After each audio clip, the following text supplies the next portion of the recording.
Underway. A Canadian Forces transport plane took off about 10 minutes ago from CFB Trenton. Now, the C-17 is carrying 35 Canadian military personnel. It is headed first to an airbase in France, where it will pick up troops and equipment before moving on to Mali. The plane is en route to Bamako, the capital of Mali.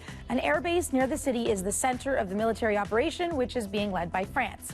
Over the past year, the northern part of the country has been taken over by Islamic extremist groups.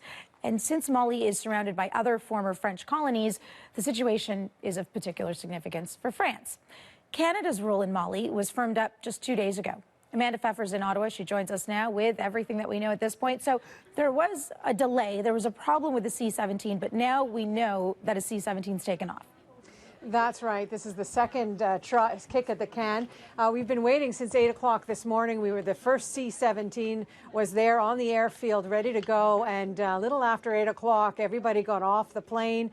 And in fact, they removed the news crews from the site as well. At that point, we knew there was a problem. We're told that there was a generator problem with that first C-17. They managed to get another one of our C-17s. We have 4 altogether. And that plane is finally loaded up with all of the material and ready to head out to Mali. And as you described, it's heading to France first and then to Mali. Now, the C-17s, you know, we have had them since 2007. They were $250 million a pop.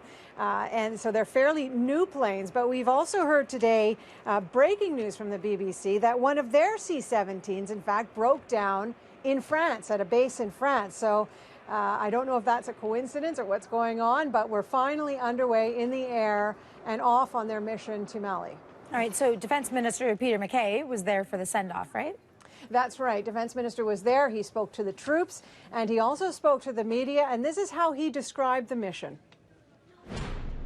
My understanding is that upon landing in France, they'll load certain equipment and personnel, and then proceed to Bamako, the Malian capital, where the equipment and personnel will disembark. There's no intention here to be within the conflict zone. So, Rashmi, Bamako, the capital of Mali, where this plane is going to eventually land, is not considered a combat zone. And in fact, we are there for 1 week, and it is not considered a combat mission. We are just there to deliver heavy equipment for France, and they say they have an acute shortage of this kind of vehicle in the region. All right, so what will be Canada's main role in Mali, Amanda? Well, Canada has a lot of interest in Mali. We have been giving significant amounts of aid to that region until the coup that took place last March, and this was a military coup.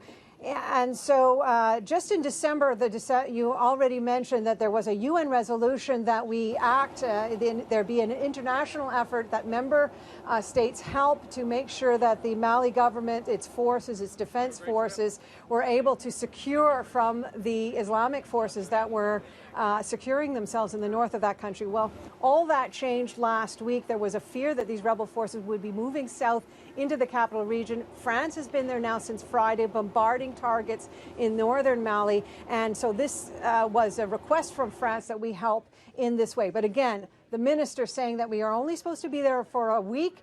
The Canadian Prime Minister saying just yesterday that they will reassess as we go. All right, thanks for this, Amanda. You're welcome. France is leading the military effort in Mali. The African nation used to be a French colony, and there are 3,000 French citizens living in that country. So France has sent 750 troops to Mali. Analysts say that number could reach 2,500 in the next few weeks. In the past few days alone, France has launched a series of airstrikes and bombed rebel positions in the north. Britain has sent 2 cargo planes to help the French. The U.S. is offering military support such as satellite imaging and intelligence sharing, plus a transport plane. And Canada is, of course, sending that CF-17 transport plane along with 35 personnel. Meanwhile, there's been a growing effort by neighboring African countries to resolve crises without support from Europe and North America. Nigeria is leading the African force, which could reach 3,300 troops by the fall.